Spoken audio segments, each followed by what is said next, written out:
नमस्कार. 7च्या बातमीपत्रात मी आशुतोष सावे आपलं स्वागत करतो. सुरुवातीला एक नजर ठळक बातम्यांवर. छत्तीसगडच्या सुकमा जिल्ह्यातल्या नक्षलवादी हल्ला प्रकरणी 11 संशयितांना अटक, मोठा शस्त्रसाठाही जप्त. भामरागड नक्षलवादी हल्ल्यात 1 जवान शहीद, 12 जखमी, 5 जण अत्यवस्थ. गुजरातच्या किनारपट्टीजवळ सागरी हद्द ओलांडल्याचा दावा करत पाकिस्तानकडून 30 भारतीय मच्छीमारांना अटक. देशव्यापी स्वच्छ शहर सर्वेक्षणात महाराष्ट्रातल्या 44 शहरांचा समावेश. इंदूरला प्रथम पुरस्कार, नवी मुंबई 8व्या तर पुणे 13व्या स्थानावर. बातम्या देताना विश्वासार्हता जपणं महत्त्वाचं असल्याचं माहिती आणि प्रसारण मंत्री व्यंकय्या नायडू यांचं प्रतिपादन. बिल्किस बानो बलात्कार आणि हत्या प्रकरणात 11 जणांची जन्मठेप मुंबई उच्च न्यायालयाकडून कायम. राज्यातल्या उत्कृष्ट नगरपरिषदा आणि महानगरपालिकांचा मुख्यमंत्र्यांच्या हस्ते नागरी गौरव 2017 पुरस्कार देऊन सन्मान. आम्हा घरी धन शब्दांचीच रत्ने ही तुकोबांची उक्ती सार्थ करणाऱ्या भिलार या भारतातल्या पहिल्या पुस्तकाच्या गावाचं मुख्यमंत्र्यांच्या हस्ते उद्घाटन. भारतीय फुटबॉल संघाला जागतिक क्रमवारीत तब्बल 21 वर्षांनंतर पहिल्या 100 मध्ये स्थान. आणि कोकण आणि पश्चिम महाराष्ट्रात तुरळक ठिकाणी पावसाच्या सरी, मराठवाडा आणि दक्षिण मध्य महाराष्ट्रात वावटळ येण्याचा इशारा. आणि आता पाहूया सविस्तर वृत्त. छत्तीसगडमधल्या सुकमा नक्षलवादी हल्ल्याप्रकरणी आज लोहरदगा इथून केंद्रीय राखीव पोलीस दल आणि छत्तीसगड पोलिसांनी 11 संशयितांसह सुकमा केंद्रीय राखीव पोलीस दलाच्या पथकावर नक्षलवाद्यांनी केलेल्या हल्ल्यात 25 जवानांना वीरमरण आलं होतं. या हल्ल्यानंतर केंद्र सरकार आणि छत्तीसगड सरकारनं वेगानं हालचाली करून सुकमा इथं शोध मोहीम सुरू केली. इथल्या परिस्थितीचा आणि सुरक्षेचा आढावा आज केंद्रीय गृहराज्यमंत्री हंसराज अहिर यांनी घेतला. नंतर रायपूर इथल्या रुग्णालयात जाऊन या हल्ल्यात जखमी झालेल्या जवानांची त्यांनी भेट घेतली. नक्षलवाद हे केंद्र सरकारपुढे असणारं मोठं आव्हान असून त्याची पाळंमुळं खणून काढणं सरकारचं कर्तव्य आहे, असं अहिर यांनी या भेटीनंतर पत्रकारांना सांगितलं.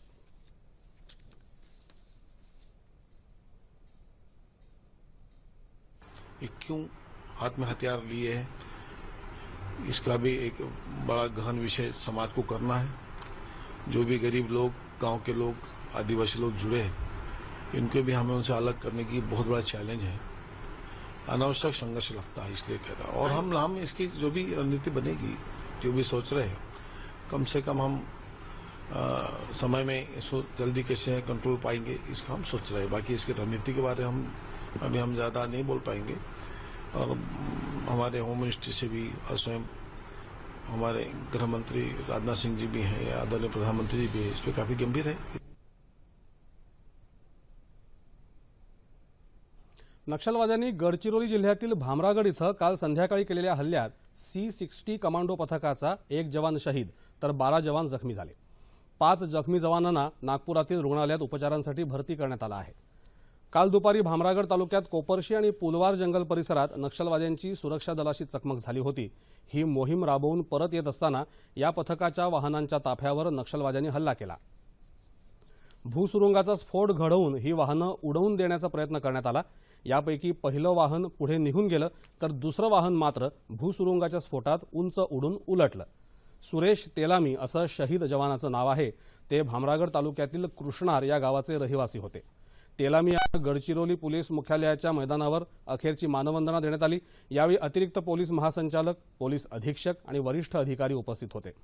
या हल्ल्यात जखमी झालेल्या 7 जवानांवर गडचिरोलीत उपचार सुरू आहेत तर 3 जवानांवर छत्तीसगडमधील रायपूर इथं उपचार सुरू आहेत.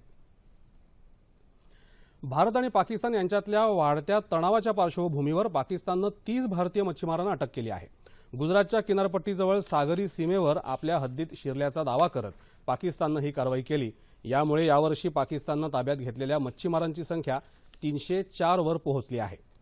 5 बोटींमधल्या भारतीय मच्छीमारांना ताब्यात घेतल्यावर त्यांना पुढील कायदेशीर कारवाईसाठी पोलिसांच्या ताब्यात देण्यात आलं.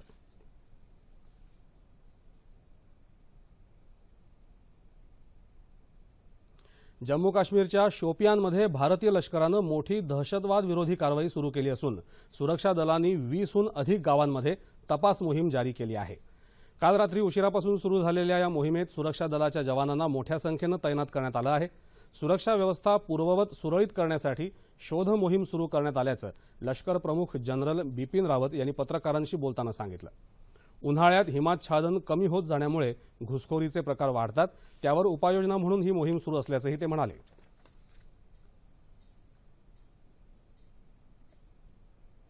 पाकिस्तानच्या ISI या गुप्तचर संस्थेच्या दुसऱ्या संशयित हस्तकाला आज मुंबईत अटक करण्यात आली। महाराष्ट्र आणि उत्तर प्रदेशच्या ATS अर्थात दहशतवाद प्रतिबंधक पथकानं ही संयुक्त कारवाई केली। मुंबईतल्या आगरीपाडा इथं युसुफ मंजिल या इमारतीतून जावेद इक्बाल या संशयिताला आज अटक केल्याची माहिती पोलिसांनी दिली। याआधी काल रात्री मुंबईतल्या मशीद बंदर भागात अल्ताफ कुरेशीला अटक केली होती। कुरेशी हवाला रॉकेट चालवत असून ISI साठी काम करत असल्याची माहिती तपास यंत्रणेला मिळाली होती। अल्ताफ कुरेशीकडून पोलिसांनी 70 लाख रुपयांची रोकड जप्त केली। अल्ताफनं काही रक्कम फैजाबादच्या आफताब अली या नावाच्या माणसाच्या खात्यात जमा केल्याची माहिती मिळाली, त्यामुळे उत्तर प्रदेश ATSनंही कारवाई सुरू करून फैजाबादमधून आफताब अली याला अटक केली। आफताबनं पाकिस्तानमध्ये ISI कडून प्रशिक्षण घेतलं होतं आणि तो पाकिस्तानी उच्चायुक्त कार्यालयाच्या अधिकाऱ्यांच्या संपर्कात होता, अशी माहिती पोलिसांना मिळाली आहे।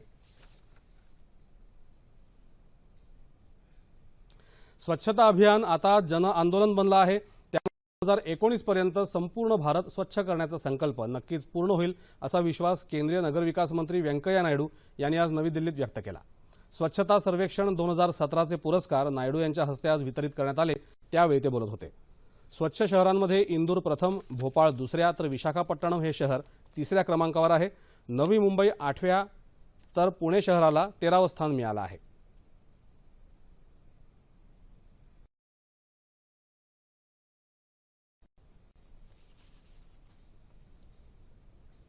India's top clean cities are rank number 1, Indore, Madhya Pradesh. Rank number 2, Bhopal. Rank number 3, Visakhapatnam, Andhra Pradesh. Rank number 4, Surat, Gujarat. Rank number 5, Mysore, Karnataka. Rank number 6, Tiruchirappalli, Tamil Nadu. Rank number 7, New Delhi Municipal Council. Rank number 8, Navi Mumbai, Maharashtra. Rank number 9, Tirupati, Andhra Pradesh. Rank number 10, Vadodara, Gujarat. स्वच्छ शहर सर्वेक्षणात 37 लाख नागरिक आणि 434 शहरांचा समावेश करण्यात आला होता। देशभरातल्या 80% लोकांनी स्वच्छतेमध्ये सुधारणा झाल्याचं मान्य केलं आहे, असंही नायडू यांनी यावेळी सांगितलं। गुजरात, मध्य प्रदेश, झारखंड, आंध्र प्रदेश या राज्यांमध्ये स्वच्छता अभियानाची प्रभावी अंमलबजावणी झाली।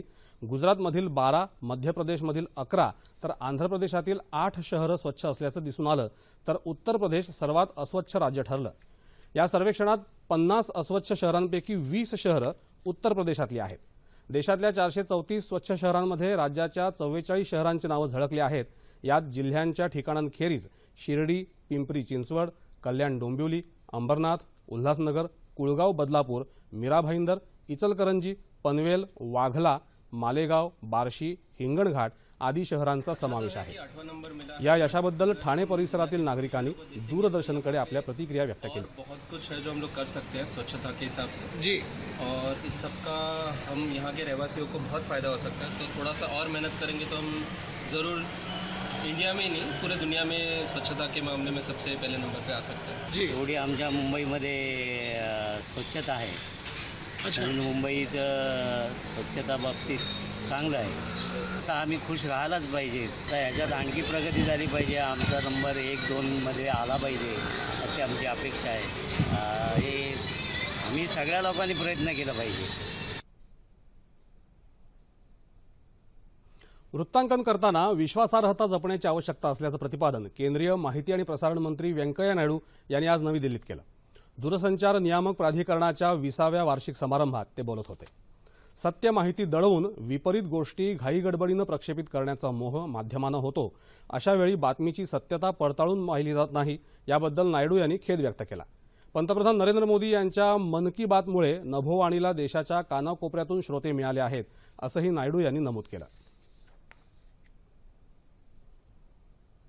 गुजरातमध्ये घडलेल्या बिल्किस बानो बलात्कार आणि हत्या प्रकरणातल्या 11 दोषींची जन्मठेपेची शिक्षा मुंबई उच्च न्यायालयानं कायम ठेवली आहे। तसंच या प्रकरणात पुरावे नष्ट करण्याचा प्रयत्न केल्याच्या आरोपातून डॉक्टर आणि पोलीस यांच्यासह 6 जणांना मुक्त करण्याचा निर्णयही रद्दबातल ठरवला आहे।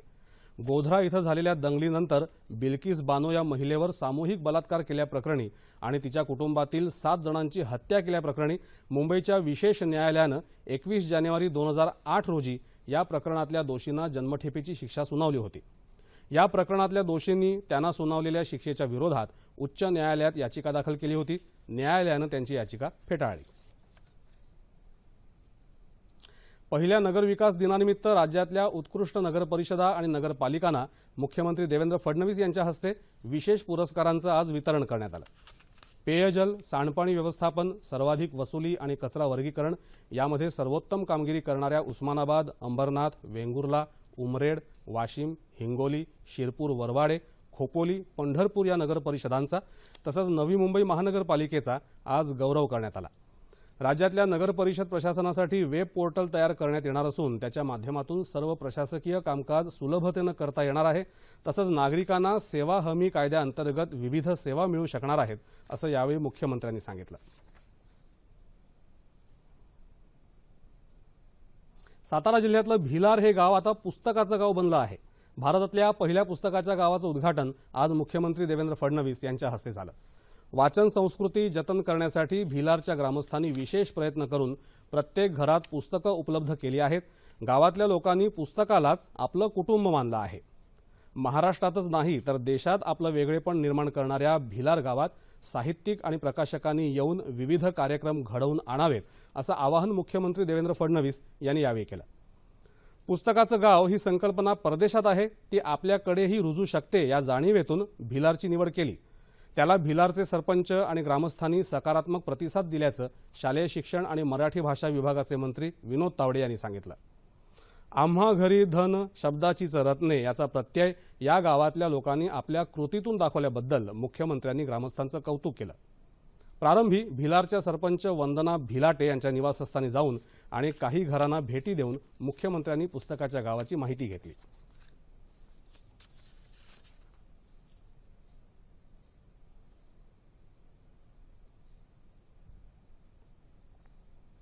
सागरी प्रवास क्षेत्रात कार्य करणाऱ्या विविध समूहांमध्ये सहकार्य प्रस्थापित करण्याच्या उद्देशानं आज मुंबईत एका चर्चासत्राचं आयोजन करण्यात आलं आहे।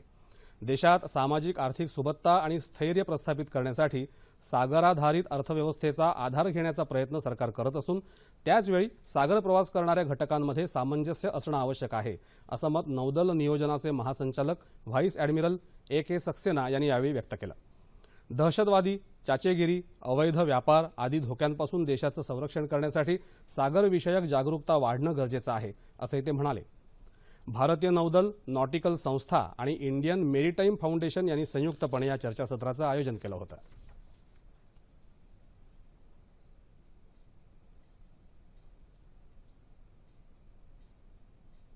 लातूर एक्सप्रेस बीदरपर्यंत केल्यानंतर आता बीदर मुंबई एक्सप्रेस नियमित करावी या मागणीसाठी आज उदगीरमध्ये बंद पुकारण्यात आला। रेल्वे संघर्ष समिती आणि रेल्वे समितीच्या पुढाकारानं पुकारलेल्या या बंदला चांगला प्रतिसाद मिळाला।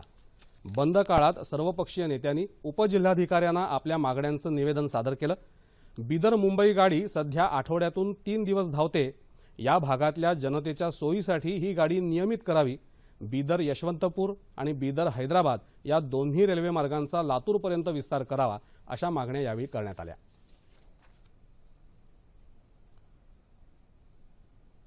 शेतकऱ्यांचा सातबारा कोरा करण्यासाठी येत्या 22 मे रोजी पुण्याहून मुंबईच्या राजभवनापर्यंत पदयात्रा काढण्याची घोषणा स्वाभिमानी शेतकरी संघटनेचे राष्ट्रीय अध्यक्ष राजू शेट्टी यांनी आज कोल्हापुरात केली। सातबारा कोरा करावा, संपूर्ण कर्जमाफी करावी, ऊसाचा दुसरा हप्ता प्रति टन 500 रुपये मिळावा, सूक्ष्म वित्त कंपन्यांच्या संकटातून महिलांना वाचवावं, स्वामीनाथन समितीच्या शिफारसीनुसार 1.5 पट हमीभाव द्यावा, 60 वर्षांपुढील शेतकऱ्यांना पेन्शन द्यावी आदी मागण्यांसाठी स्वाभिमानी शेतकरी संघटनेनं आज कोल्हापूरच्या जिल्हाधिकारी कार्यालयावर मोर्चा काढला। पणन राज्यमंत्री सदाभाऊ खोत या मोर्चानंतरच्या सभेत सहभागी झाले। हमीभाव देण्याचं आश्वासन दिलेलं होतं, ते आश्वासन अद्याप पाळलेलं नाही। त्याची ताबडतोब अंमलबजावणी व्हावी आणि ऊसाला दुसरा हप्ता 500 रुपये मिळावा ही आमची तिसरी मागणी आहे। आणि या मागण्या मान्य होईपर्यंत आमचा रस्त्यावरचा लढा हा चालू होणार आहे। शेतजमिनीची सुपीकता वाढवण्याकरता शासनानं जाहीर केलेली गाळमुक्त धरण गाळयुक्त शेत ही योजना परिणामकारक ठरेल असा विश्वास जलसंधारण मंत्री राम शिंदे यांनी व्यक्त केला। जुन्या धरणातील आणि तलावातील गाळ काढल्यास जलसाठ्यात वाढ होईल, तसंच आजूबाजूच्या शेतजमिनीत हा गाळ टाकल्यास त्या जमिनीची सुपीकता वाढू शकेल। या संकल्पनेतून शासनानं ही योजना जाहीर केली। वाशिम इथं आज या योजनेचा राज्यस्तरीय आरंभ शिंदे यांच्या उपस्थितीत झाला, त्यावेळी ते बोलत होते। आपल्या परिसरातल्या जुन्या साठवण तलावातला गाळ शासकीय खर्चानं काढला जाईल असं सांगत शेतकऱ्यांनी या योजनेचा लाभ घ्यावा असं आवाहन शिंदे यांनी केलं।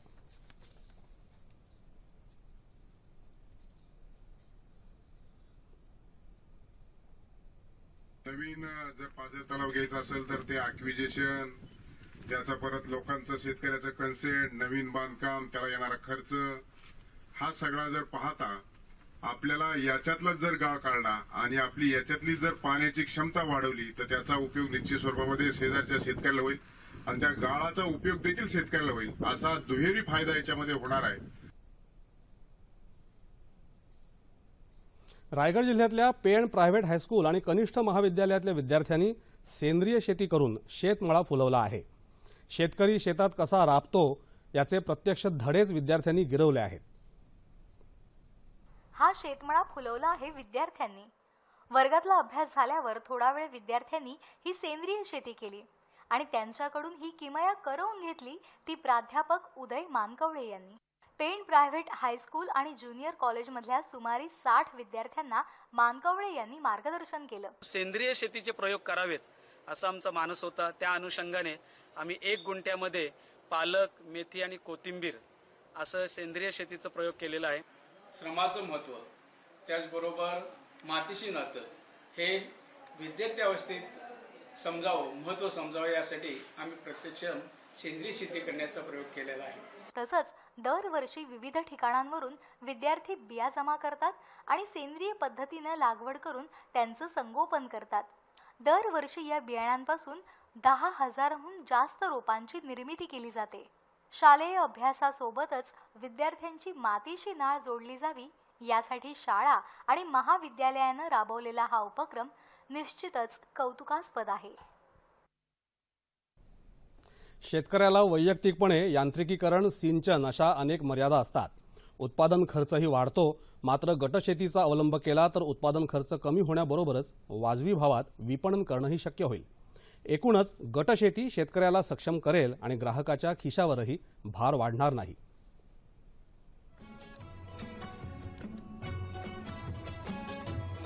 कुटुंबात किंवा समूहात राहणं हा माणसाचा स्थायी स्वभाव। सुरक्षिततेची भावना एवढाच उद्देश त्यामागे नसतो। कामाची नियोजनबद्ध विभागणी करणं, परस्पर सहकार्यानं स्वतःचा, समूहाचा आणि समाजाचा विकास करणं त्यामुळे शक्य होतं। शेतीसारख्या मुख्य व्यवसायात हेच तंत्र आत्मसात करता आलं तर जगाचा पोशिंदा जगला तर जग तरेल हे खरं ठरेल। गटशेती हा त्यातलाच प्रभावी उपक्रम। गटागटानं काम करून शेती आणि कृषी आधारित उद्योगांना चालना देणं आणि शेतमालाला बाजारपेठ उपलब्ध करून देणं हा यामागचा मुख्य उद्देश आणि शेतकऱ्याला सक्षम करण्याचं उद्दिष्ट। म्हणूनच याविषयीच्या धोरणाचा प्रस्ताव मंत्रिमंडळासमोर मांडणार असल्याचं मुख्यमंत्र्यांनी गटशेती संबंधीच्या आढावा बैठकीत नुकतंच निश्चित केलं। गटशेती शेतकऱ्याला कशी लाभदायी ठरू शकते हे विस्तारानं जाणून घेऊया रात्री 9:30च्या बातमीपत्रात आपल्या सह्याद्री वाहिनीवर। जगातली सर्वात लठ्ठ महिला अशी ओळख घेऊन भारतात उपचारासाठी आलेल्या इजिप्तच्या इमान अहमदला आज मुंबईतल्या सैफी रुग्णालयातून सोडण्यात आलं। रुग्णालयापासून विमानतळापर्यंत इमानला घेऊन जाणाऱ्या वाहनाचा प्रवास विना थांबा व्हावा यासाठी मुंबई पोलिसांनी हरित पट्टा तयार केला होता। इमानला फेब्रुवारीमध्ये या रुग्णालयात दाखल केलं, त्यावेळी तिचं वजन 498 किलो होतं। 2 महिन्यांच्या उपचारानंतर तिचं वजन 177 किलोपर्यंत कमी झालं असल्याची माहिती इमानवर उपचार करणारे डॉक्टर मुफज्जल लकडावाला यांनी पत्रकारांना दिली। इमानवर आता अबुधाबी इथं उपचार करण्यात येणार आहेत। आणि आता पाहूया क्रीडा वृत्त। ताश्कंद इथं सुरू असलेल्या आशियाई मुष्टियुद्ध अजिंक्यपद स्पर्धेत भारताच्या 4 मुष्टियोद्ध्यांनी विविध वजनी गटात उपांत्य फेरीत धडक मारली आहे। त्यामुळे पदक निश्चितीबरोबरच जागतिक अजिंक्यपद स्पर्धेसाठीही ते पात्र ठरले आहेत। 91 किलो वजनी गटात सुमित सांगवान, शिवा थापा आणि विकास कृष्णन यांनी तर 49 किलो वजनी गटात अमित फांगलनं बाजी मारत उपांत्य फेरी गाठली आहे। मात्र 56 किलो वजनी गटात गौरव बिधुरीला पराभवाचा धक्का बसला। चॅम्पियन्स करंडक क्रिकेट स्पर्धेसाठी बीसीसीआय अर्थात भारतीय क्रिकेट नियामक मंडळानं भारतीय संघ तात्काळ जाहीर करावा असा इशारा आयसीसी अर्थात आंतरराष्ट्रीय क्रिकेट परिषदेनं दिला आहे। आयसीसीच्या प्रशासकीय समितीनं तशा आशयाचं खरमरीत पत्र बीसीसीआयला पाठवलं आहे। संघ जाहीर करायला विलंब होत असल्यामुळे भारतीय क्रिकेट आणि खेळाडू यांची प्रतिमा मलिन होत आहे। भारतीय क्रिकेट संघ जगातला सर्वोत्कृष्ट संघ असून बीसीसीआयनं खेळाडूंच्या हिताला प्राधान्य द्यावं असंही समितीनं या पत्रात नमूद केलं आहे। आयसीसी राबवणार असलेल्या नव्या प्रशासकीय आणि महसूल विषयक धोरणांमुळे आयसीसीच्या एकूण वार्षिक कमाईतला बीसीसीआयचा वाटा कमी होणार आहे। त्यामुळे बीसीसीआयचा या नव्या धोरणांना विरोध असून त्याच कारणास्तव चॅम्पियन्स करंडकासाठी भारतीय संघ जाहीर करायला बीसीसीआय टाळाटाळ करत असल्याचा आयसीसीचा दावा आहे। 25 एप्रिल ही संघ जाहीर करण्याची अंतिम मुदत उलटून गेल्यानंतरही बीसीसीआयनं अद्याप भारतीय संघ जाहीर केला नाही। अनेकदा संवाद साधूनही बीसीसीआय प्रतिसाद देत नसल्यामुळे आता हे पत्र पाठवलं आहे असं आयसीसीच्या सूत्रांनी स्पष्ट केलं। फिफा अर्थात जागतिक फुटबॉल महासंघानं आज जाहीर केलेल्या क्रमवारीत भारतीय फुटबॉल संघानं पहिल्या 100त स्थान पटकावलं आहे। तब्बल 21 वर्षांनंतर आणि स्वातंत्र्यानंतर 6व्यांदा भारतीय फुटबॉल संघाला हे यश मिळालं आहे। महासंघानं जाहीर केलेल्या क्रमवारीत 331 गुण मिळवत भारतानं 100वे स्थान प्राप्त केलं आहे। स्टीफन कॉन्स्टंटाइन हे भारतीय संघाचे प्रशिक्षक आहेत। भारतासह अन्य 3 संघ संयुक्तपणे या स्थानावर आहेत। गेल्या 22 मार्चला कंबोडिया आणि 28 मार्चला म्यानमार संघासोबत झालेल्या सामन्यांमध्ये भारतीय संघानं विजय मिळवला होता। त्यामुळे अधिक गुणांची कमाई करत भारत 100त दाखल झाला आहे। यापूर्वी फेब्रुवारी 1996 मध्ये फिफा क्रमवारीत भारत आतापर्यंतच्या आपल्या सर्वोच्च अशा 94व्या स्थानावर होता। हवामान राज्यात आज कोकण आणि पश्चिम महाराष्ट्रात तुरळक ठिकाणी पावसानं हजेरी लावली। सिंधुदुर्गमध्ये सावंतवाडी कणकवली इथं वादळी वाऱ्यासह पाऊस झाला। रत्नागिरी जिल्ह्यात जोरदार वाऱ्यासह पावसाच्या हलक्या सरी पडल्या। कोल्हापुरात जोरदार पाऊस झाला असून अनेक ठिकाणी वीज पुरवठा खंडित झाला आहे, तर काही ठिकाणी घरांच्या आणि झाडांच्या पडझडीत किरकोळ नुकसान झालं आहे। या पावसामुळे हवेत सुखद गारवा आला आहे। सांगलीतही वादळी वाऱ्यासह पावसाला सुरुवात झाली। जोरदार वाऱ्यामुळे अनेक ठिकाणी घरांची आणि झाडांची पडझड झाली आहे।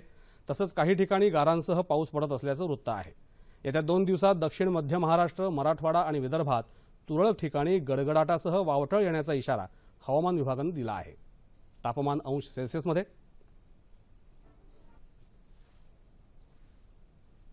मुंबई कमाल 34, किमान 24, नागपूर 42, 22, पुणे 40, 25,